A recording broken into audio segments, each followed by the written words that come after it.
The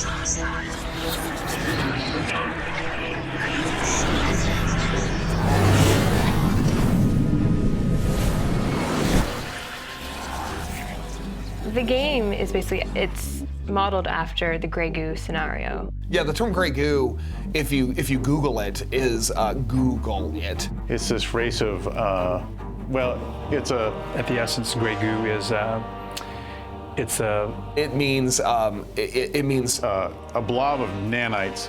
Nanotechnology self-replication. Kind of old sci-fi concept where all these nanobots kind of self-replicate and kind of get out of control. Is this kind of weird nanobot technology run amok?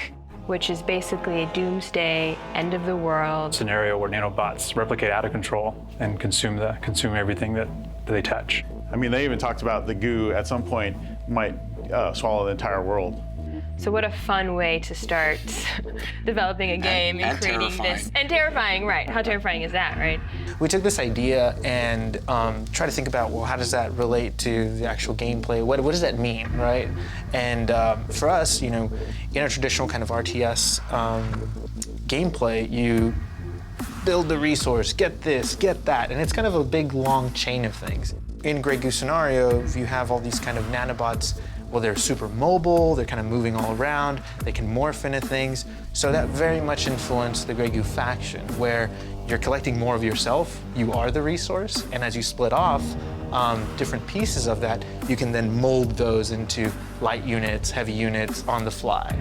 And it was really fun to build a completely new faction from scratch with that core concept in mind. But it's been a fascinating challenge, just the goo itself from technology, because nobody's ever done that before. And so that was a really fun thing for us, was to make it programmatically move around and eat up things. And it's great too, because the goo can come in and eat your base.